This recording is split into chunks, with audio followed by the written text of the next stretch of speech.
A millionaire CEO walked out of the hospital, only to find a 7-year-old girl behind the wheel of a car. The reason left him speechless. Alexander Carter wasn't used to walking alone. Usually, someone trailed behind him, a security guard, a personal assistant, a hospital administrator eager to please. But on that particular morning, just minutes after being released from a minor surgical procedure in the private wing of one of the city's most prestigious hospitals, he insisted on walking to the car by himself. He had a headache, a dull throb behind his eyes, and the sterile fluorescent lights inside had only made it worse. The air outside was cold and crisp, and for the first time in a week, he could breathe. The sky hung heavy with clouds, and the city buzzed faintly in the distance, muffled by the hospital's thick walls and gated grounds. As he made his way across the parking lot, adjusting the cuff of his light blue suit jacket, he spotted something strange. Not just unusual, something that stopped him cold. At first, it was nothing more than the outline of a car tucked between two ambulances in a far corner of the lot. It was a black Honda, rust around the wheel wells, the hood slightly dented, the kind of car that looked like it had more stories than miles left to give. The engine was off. No hazard lights. No movement. But something drew his attention to the driver's side window. He paused, squinting. There, barely reaching above the wheel, sat a child. He walked toward the car cautiously, not wanting to startle her. She couldn't have been more than 7 years old. Her blonde hair was tied into two uneven ponytails, and her skin was pale against the worn denim jacket that swallowed her small frame. Underneath, she wore a pink dress, slightly wrinkled, as if she had put it on in a hurry. Her hands gripped the steering wheel tightly, knuckles white. Her eyes, wide and unblinking, stared toward the hospital entrance with a kind of silent desperation he'd seen only in people who had already been told no too many times. He knelt beside the driver's window and gently tapped on the glass. The girl jumped, startled, but she didn't scream. She rolled down the window slowly, her expression uncertain. "Are you here with someone?" he asked softly, his voice stripped of its usual executive edge. She nodded. "My mom," she said, barely above a whisper. "She's sick. Really sick." Alexander's breath caught. "Where is she now?" "Inside." But they didn't help. She came out, then she fell asleep. "She's not waking up." It was like being doused in cold water.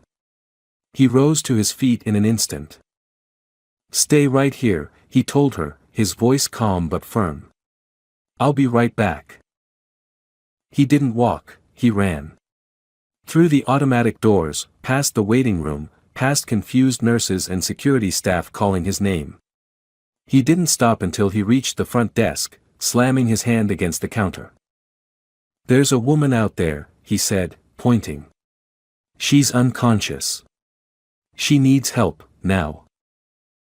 The nurse behind the desk blinked, startled by the intensity in his voice. "She came in earlier," she said cautiously, checking something on her screen.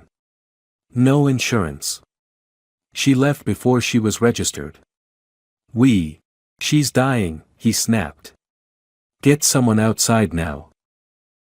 Perhaps it was the fury in his voice, or perhaps it was the recognition in the eyes of the young intern who suddenly realized who he was, Alexander Carter, CEO of the very system they were employed under. Whatever it was, things moved quickly after that. A trauma team was dispatched. A gurney rolled across the parking lot. The girl, still sitting behind the wheel, watched silently as her mother, pale, lifeless, blood soaking the back of her skirt, was lifted from the passenger seat. She didn't cry. She didn't move. She just stared, frozen, as her entire world was rolled through those sliding doors. Only after the commotion died down, after the mother had disappeared down the hallway and the staff began to murmur and whisper behind clipboards, did Alexander return to the car. The little girl was still there. Still clutching the steering wheel. He opened the door slowly. "What's your name?" "Sophie," she said. I'm Alexander. He crouched down beside her again. You did something incredibly brave today, Sophie. She blinked up at him, lips trembling. They said they wouldn't come. They told us to call again. But I didn't know what else to do. So I just drove. You drove here? He asked, stunned. She nodded. I watched how Mommy drives. I remembered the turns. 7 miles. A 7-year-old girl had driven 7 miles in a broken-down car to save her mother's life, because no one else would. Because no ambulance came. Because the system he helped build had decided that without insurance, help was optional. Alexander didn't say anything else. He simply reached out and took her small hand in his. And as the sky darkened and the sirens faded inside the hospital walls, one thing became painfully clear: his life was never going to be the same again. Sophie sat in the hospital's family waiting room, her legs swinging off the edge of a hard plastic chair too tall for her feet to reach the floor. The walls were beige and cold, lined with faded posters about handwashing and flu season. A loud TV played an old cartoon, its colors dimmed, the sound turned down low. No one seemed to notice her sitting there. Nurses passed by without stopping. Volunteers handed coffee to tired adults but glanced over her like she was invisible. She had been offered a juice box earlier by a nurse who didn't know what else to do, but it sat unopened in her lap. Her small hands trembled, and her lips were dry, but she didn't cry. She was afraid that if she cried, she would lose control completely, and there would be no one left to pick up the pieces. Alexander stood a few feet away, speaking with the head of emergency services in a low, tense voice. The doctor, an older woman with short silver hair and the calm of someone used to life-or-death decisions, was explaining the situation. Emily, Sophie's mother, had lost a dangerous amount of blood. She had suffered a ruptured ectopic pregnancy that had gone undiagnosed for days, possibly weeks. She was lucky to be alive. If Sophie hadn't brought her in when she did, the doctor said plainly, she would have been dead by morning. He looked over at the little girl sitting alone. Her dress was wrinkled and stained, the denim jacket too thin for the chill in the waiting room. Her hair had fallen out of its makeshift ponytails. Her shoes, cheap canvas flats, had holes in the soles. She looked like a child who had learned too early how to disappear, how to shrink herself to avoid being a burden. But there she was, having done something no child should have had to do. She didn't need sympathy. She needed someone to show up for her. For real. Consistently. Not with pity. With presence. Alexander thanked the doctor and approached Sophie slowly. He knelt beside her chair again, just like he had in the parking lot. She turned her head slightly, acknowledging him but not saying anything. He didn't push her. They're doing everything they can for your mom, he said gently. She's a fighter. So are you.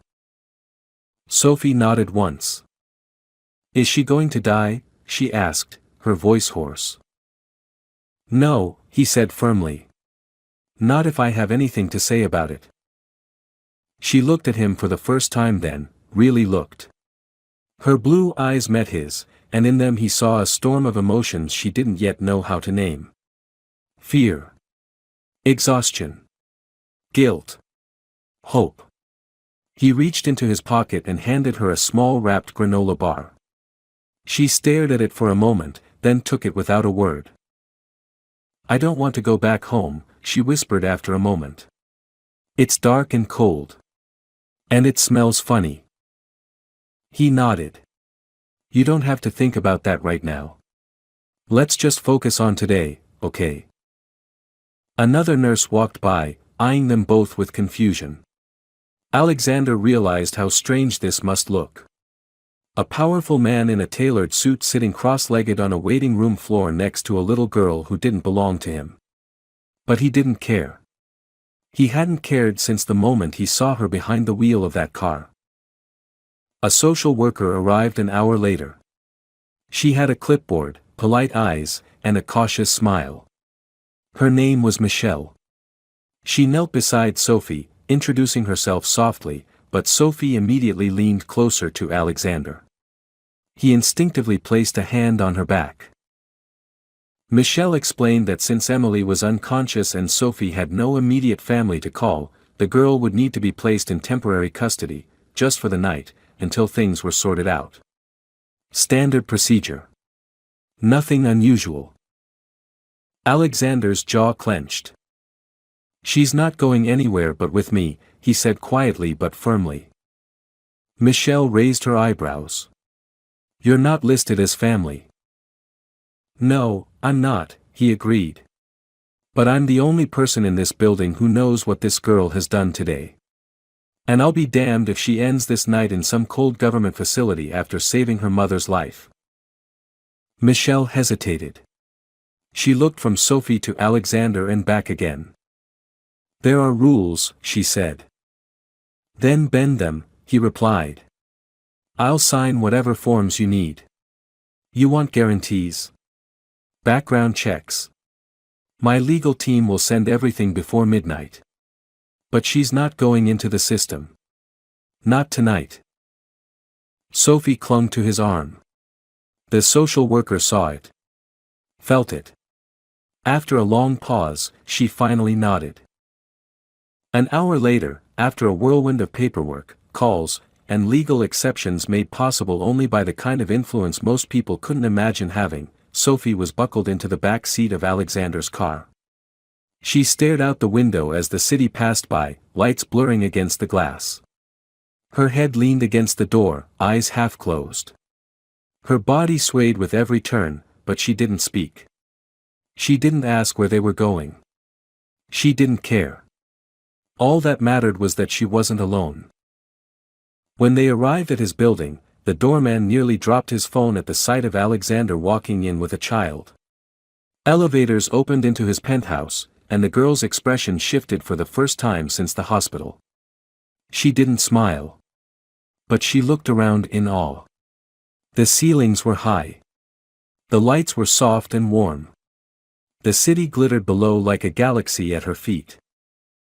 "You live here?" she asked quietly. He nodded.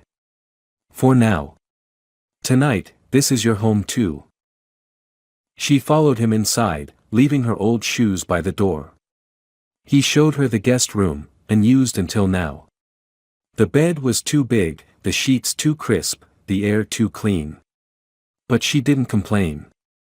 She climbed up onto the mattress and hugged her knees to her chest. "I didn't know where else to go," she whispered, almost to herself. Alexander sat on the edge of the bed. "You found the right place." And as he closed the door behind him later that night, leaving a nightlight glowing gently by her side, he realized he wasn't the rescuer in this story. She had rescued herself. And now he had to be worthy of the fact that she had let him be part of her second chance. The following morning, Alexander awoke earlier than usual. He was used to waking up to silence, to a carefully programmed morning routine designed to maximize productivity, black coffee brewed automatically, financial news murmuring from the flat screen in his kitchen, calendar alerts stacked by the minute. But today was different. As he sat on the edge of his bed in a pair of gray sweatpants and a t-shirt he hadn't worn in years, he listened not for news, but for small sounds, footsteps, breathing, movement, anything to tell him Sophie had slept through the night. He walked quietly down the hallway toward the guest room, where the door was still slightly ajar. Inside, the early morning light had just begun to spill across the floor in soft golden strips. Sophie lay curled up on top of the blanket, still wearing the same pink dress and denim jacket from the day before. Her shoes were off, tucked neatly beside the bed. She had one arm wrapped around a pillow and the other curled beneath her chin, her features tense even in sleep. There was a crease between her eyebrows, a sign that rest didn't come easily. He didn't wake her. Instead, he made his way to the kitchen and did something he hadn't done in years: he cooked. It was nothing fancy, scrambled eggs, toast, orange juice, but it was real. He didn't call for a chef. He didn't ask his housekeeper to return early. He just stood there, awkwardly flipping eggs in a pan, uncertain of the right portion size for a 7-year-old girl who'd had to carry the weight of the world on her shoulders for far too long. When Sophie finally wandered into the kitchen, she looked smaller than he remembered from the night before. She was barefoot, hair messy, eyes still swollen from sleep. She paused at the edge of the marble countertop like she wasn't sure if she was allowed to come any closer. "Hey," Alexander said gently. "You hungry?" She shrugged and climbed up onto one of the tall stools at the kitchen island. Her feet dangled, swinging slowly. He placed a plate in front of her and slid the juice glass next to it. She stared at the food for a long moment before picking up the fork. She didn't say thank you. She didn't have to. He knew from the way she slowly started eating that this wasn't just about hunger, it was about trust. Between bites, she finally asked, "Is my mom still alive?" He set down his coffee cup, startled by the quiet directness in her voice. "Yes," he said firmly. "She's still in the hospital, and she's getting the care she needs now. They're watching her closely. The doctors said she's stable this morning." "Do they know I drove her?" she asked. "They do," he answered. "And they're not mad. No one is mad. They're amazed. Honestly." Sophie nodded and kept eating. There was no pride in her face, no recognition of her own heroism. Just a heavy acceptance, like she'd done what she had to do and that was all there was to it. After breakfast, Alexander gave her a quick tour of the penthouse. She stayed close to him, asking quiet questions about things he never expected to explain, why there were 2 sinks in his bathroom, what the little black circle on the wall did, it was a speaker, and if his bed always looked that clean. He showed her the library, a cozy space with floor-to-ceiling shelves and 2 leather chairs facing a wide window. Her eyes lit up when she saw the books. She ran her fingers over the spines, stopping every few steps to tilt her head and read the titles. "You can read anything you want," he told her. "Or we can go get more. Whatever you like." She pulled out a children's book he didn't even know he had, something left behind by a long-forgotten visitor, and carried it over to the window seat. She curled up there, opening the pages slowly, like the book might fall apart if handled too roughly. Alexander watched her for a while, and then sat nearby with his laptop, pretending to work. But he wasn't reading emails. He was thinking about the night before, about the way her hand had gripped his coat, about the way she hadn't once asked for anything, not even when she had every right to. Around noon, he took her back to the hospital. Emily was still unconscious but improving. A nurse let Sophie into the room, and Alexander watched from the hallway as the little girl climbed onto a chair beside the bed, resting her small hand on her mother's arm. The room was quiet, filled with machines and soft beeps. She sat there for nearly an hour without speaking. When she came back out, she didn't say much, but Alexander could tell the visit had steadied her. On the drive home, Sophie asked softly, "Are we going back to your place now?" He nodded. "Only if you want to." She looked out the window for a long time, then whispered, "Can I sleep in clean clothes tonight?" He pulled the car into a parking lot and took her shopping. They didn't go to a luxury boutique. They went to a small local store where she could choose what she liked. She picked out pajamas with tiny stars, 2 pairs of leggings, a sweater with a cat on it, and a new pair of sneakers that lit up when she walked. When they got home, she changed and walked barefoot across the living room floor, her arms out like airplane wings. She twirled once, twice, and then flopped onto the couch with a laugh so light it startled him. That night, Alexander stood outside her room again after she had fallen asleep. The air was warm and quiet. His apartment no longer felt like a monument to solitude. For the first time in years, it felt like it belonged to something more than success. It belonged to a moment. To a shift. To the beginning of a story he hadn't planned but couldn't imagine ending. 2 days passed, and Alexander found himself doing things he had never imagined, calling elementary schools, reading bedtime stories, folding tiny laundry. His world, once filled with numbers, negotiations, and meticulously managed time, had taken on a strange new rhythm. Sophie was still quiet, but she was opening up little by little. She asked questions at breakfast, laughed at his attempts to braid her hair, and insisted on feeding the koi fish in the courtyard of his building each afternoon. Every moment with her felt like a glimpse into something pure and unfiltered, a small, bright rebellion against the cold structure of his former life. But despite the light that Sophie brought into his home, there was something heavy that lingered around both of them, Emily's condition.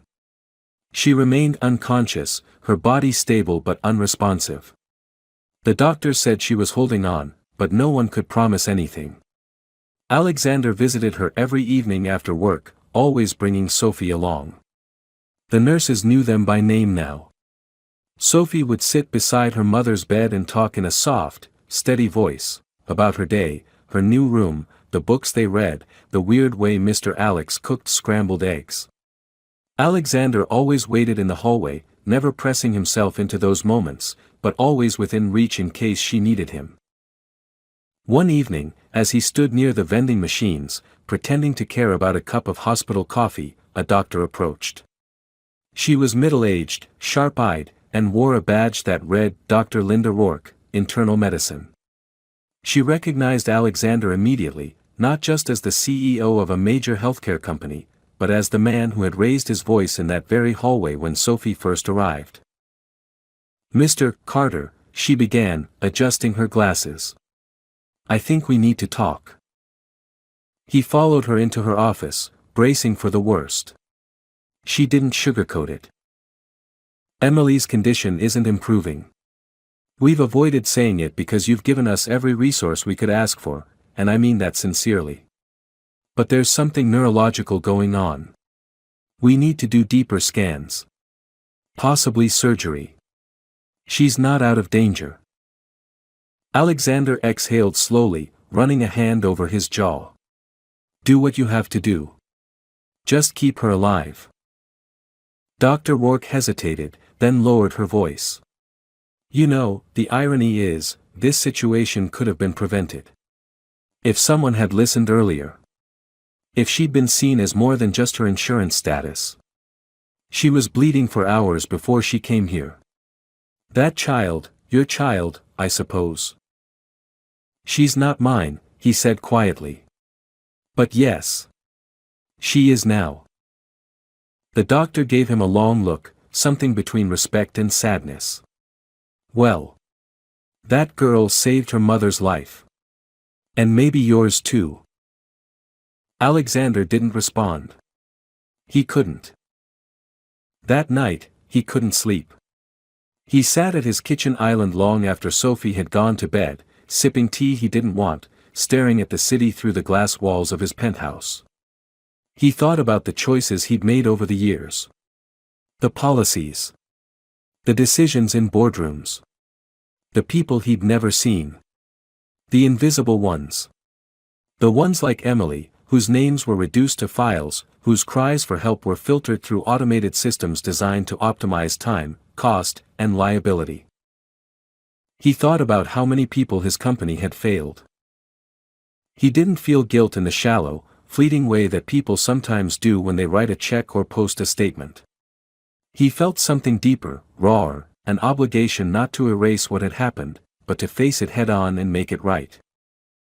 The next morning, he called an emergency meeting with his executive board. Half of them were confused. The other half were irritated.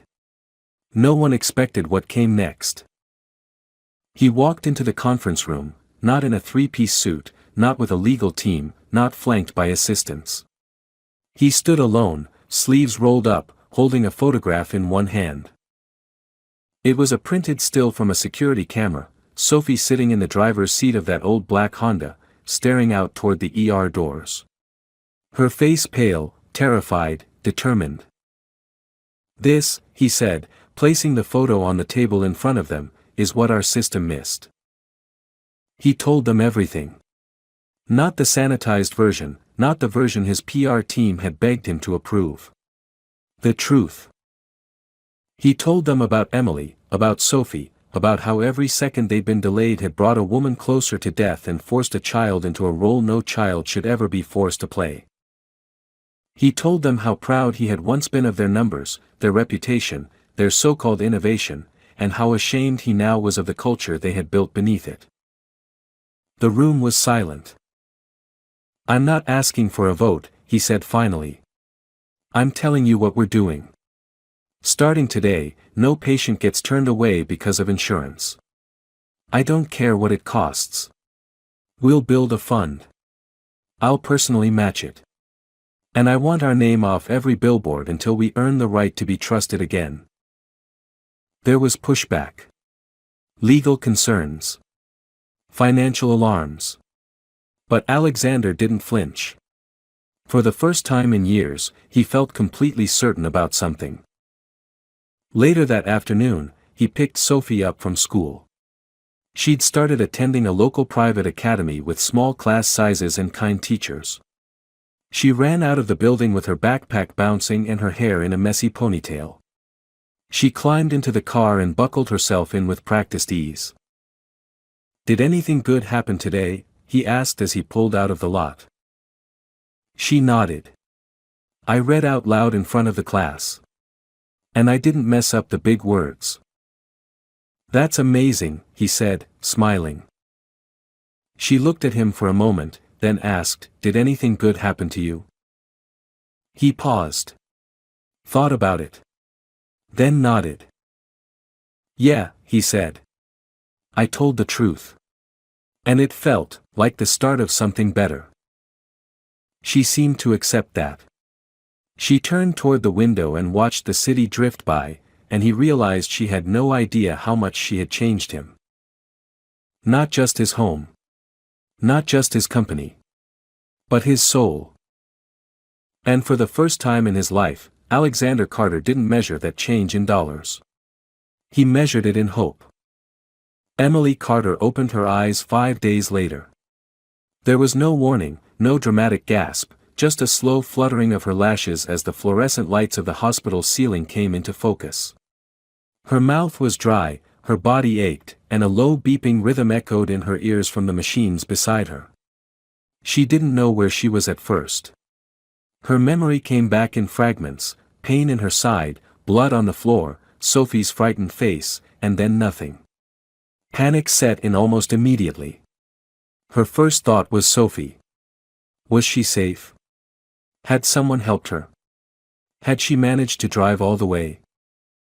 She tried to sit up, but a nurse was already by her side, gently pressing her shoulder down. "You're okay," the woman said softly. "You're in the hospital. You've been very sick, but you're stable now. Your daughter is safe. She's been here every day." Emily couldn't form words yet, but tears spilled from the corners of her eyes. Relief, exhaustion, fear, all of it rolled into one quiet stream down her cheeks.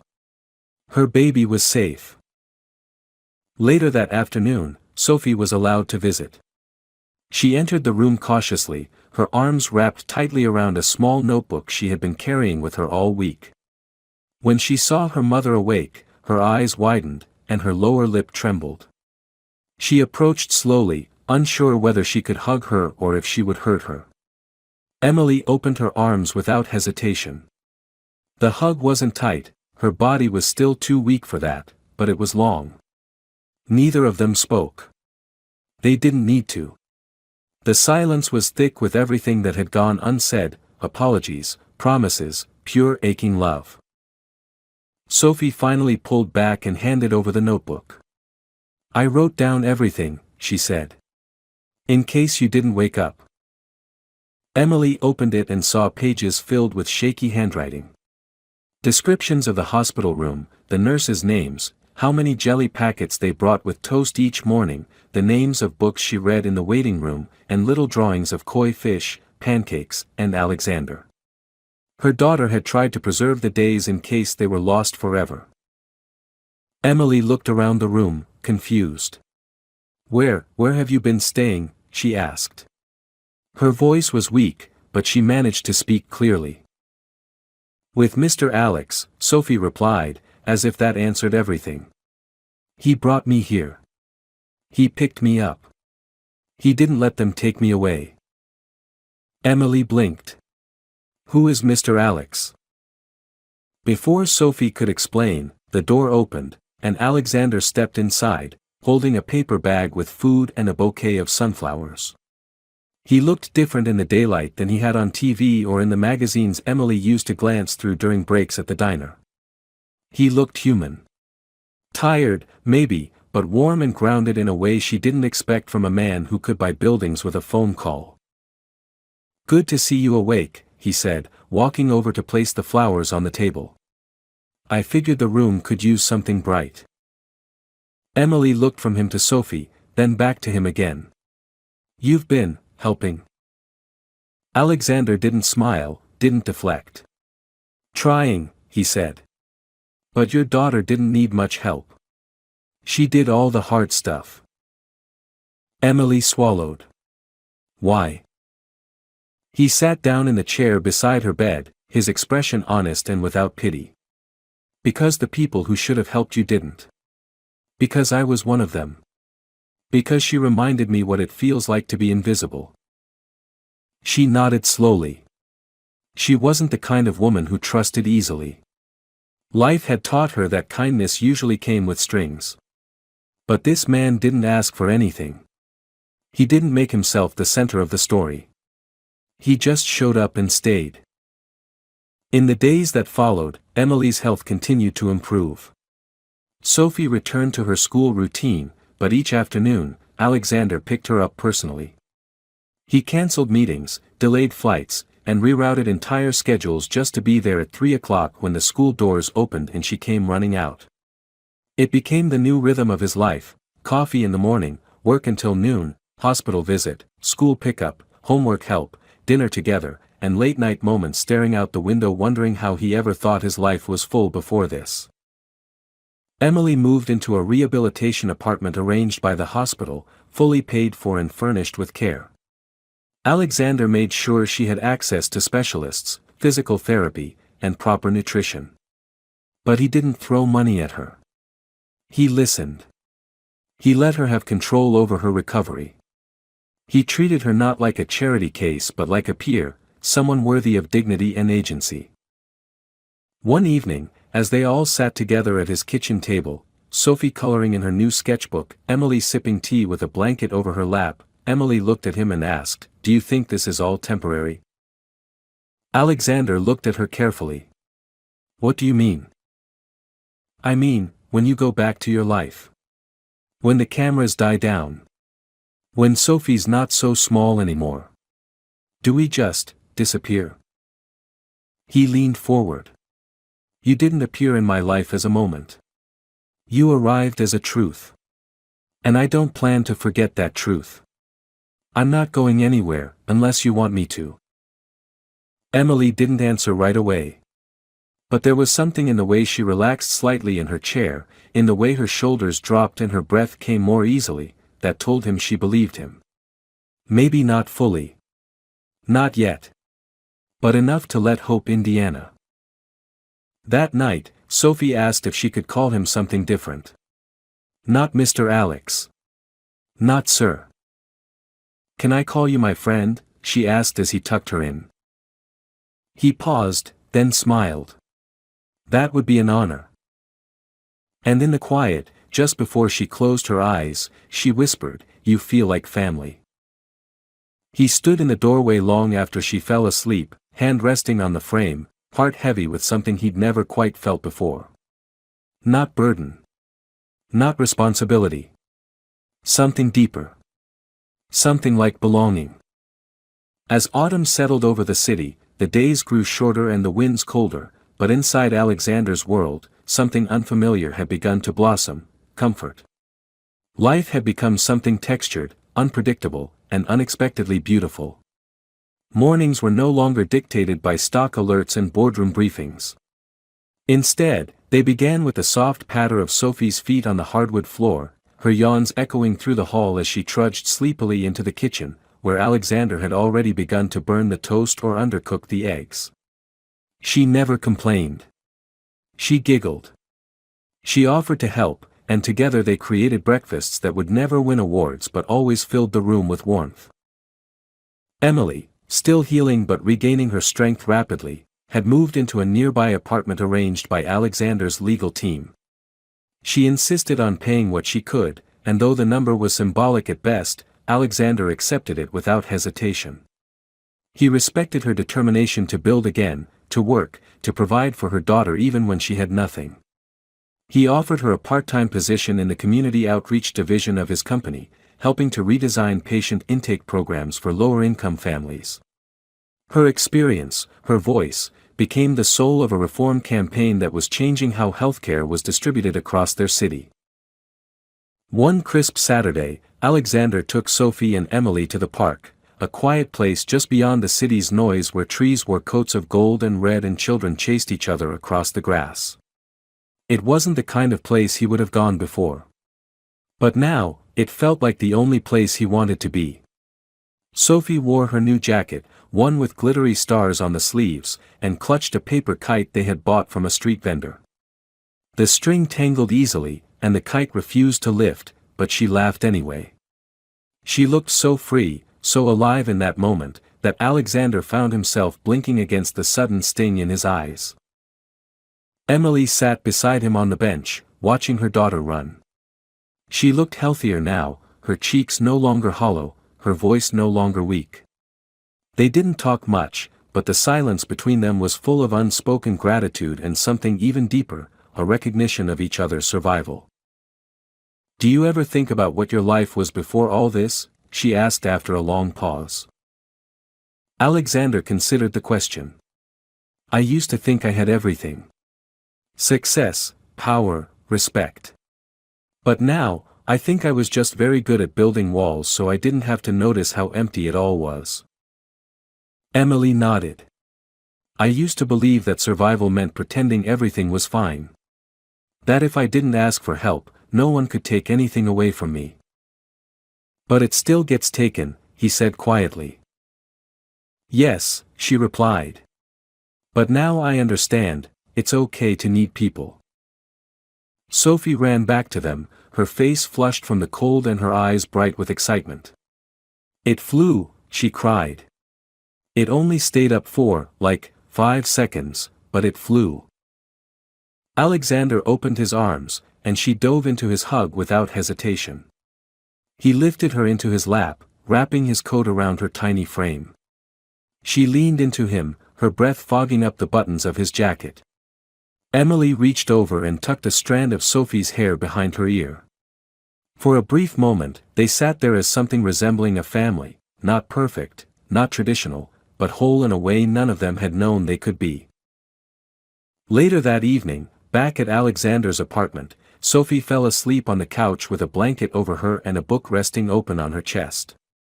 Emily stood in the kitchen, sipping tea while Alexander cleaned up the remnants of their impromptu pasta dinner. She watched him work, still somewhat amazed at how easily he had slipped into this version of himself. "I don't know if you realize how rare this is," she said softly. He looked up. "What is?" "You. All of this. Most people wouldn't have stopped that day at the hospital. They definitely wouldn't have changed their lives because of it." Alexander put down the dish towel and leaned against the counter. "Maybe I didn't change my life. Maybe I finally found it." The words hung between them, raw and unexpected. Emily didn't answer right away. She looked down at the cup in her hands, then back up at him. "Sophie thinks the world of you. She believes you can do anything." "I don't want to let her down," he said. "Then don't," she said gently. "But don't be afraid to let her see you're human. She doesn't need perfect. She just needs real." That night, Alexander sat beside Sophie until she stirred awake and let him carry her to bed. She didn't say much, just clung to him sleepily, whispering, "I'm glad you're here." He turned off the light and stood at the door, watching her for a long moment before stepping into the hallway. As he walked past the windows and saw the city stretching out beyond the glass, glittering and indifferent, he realized something had shifted in him completely. He no longer wanted to live above the world. He wanted to be inside it, with messy mornings and tangled kites and second-hand storybooks that made a little girl fall asleep with a smile on her face. This wasn't just healing. This was rebirth. And for the first time in his adult life, he wasn't chasing what was next. He was finally living what was now. Winter arrived quietly, without the usual chaos of holidays or the rush of corporate year-end reports. For Alexander, the season brought with it a stillness that felt both unfamiliar and deeply necessary. Snow began to collect along the edges of the sidewalks and rooftops, blanketing the city in a kind of softness that mirrored the internal changes he had spent months navigating. His once constant schedule of meetings and business travel had narrowed to just the essentials. The boardroom had lost its pull. It wasn't that he didn't care about his company anymore, it was that he had finally realized the kind of legacy he wanted had nothing to do with quarterly earnings and everything to do with human impact. By then, Emily had grown strong enough to begin working full-time. She spent her days helping underserved patients navigate a new program Alexander had established, the Carter Access Initiative. Her job was more than a paycheck, it was a mission. Her voice, her story, and her persistence were reshaping how the company interacted with people who had once been ignored or dismissed. And she was good at it. People listened to her. They trusted her. Alexander watched this evolution with quiet pride, though he never claimed credit for her strength. He knew she'd always had it. All he had done was finally give her space to use it. Sophie was thriving too. Her teachers called regularly now, but not to report issues. Instead, they praised her growing confidence, her storytelling skills, and the way she had begun to make friends. She was still cautious, still kept pieces of herself protected, but she laughed more. She argued playfully about which cereal to buy. She insisted on decorating a small tree in Alexander's apartment with handmade ornaments, each one more glittery and crooked than the last. She even asked if they could make cookies, and though he burned the first batch completely, she had insisted they tasted amazing, because they were made with heart, not instructions. One evening, close to Christmas, Alexander surprised Sophie with a small wrapped box. Inside was a key on a delicate chain. She stared at it for a moment before asking what it was for. "It's a spare key," he explained. "To this place. I know it's not your only home. But I want you to know it's yours too, whenever you want it to be." She didn't say anything right away. Instead, she stood up, wrapped her arms around his waist, and buried her face in his chest. She didn't cry, and neither did he, but something inside both of them settled, like a book finally finding its shelf. The next few days were a blur of snowflakes, mittens, hot chocolate, and quiet joy. They didn't throw parties. There were no extravagant gifts or over-the-top decorations. Just warmth. Laughter. Nights spent watching movies on the couch. Mornings where Sophie snuck into the kitchen to try making pancakes before anyone else woke up. Emily joined them often, not because she had to, but because she wanted to. Their time together became effortless, no longer dictated by necessity or obligation, but chosen, cherished. Then, just after the new year, something happened that changed everything once again, but this time, not with fear, not with crisis, but with unexpected grace. Alexander received a letter. Handwritten. No return address. Inside was a short note and an old photograph. The note read, "I saw what you did. I was wrong."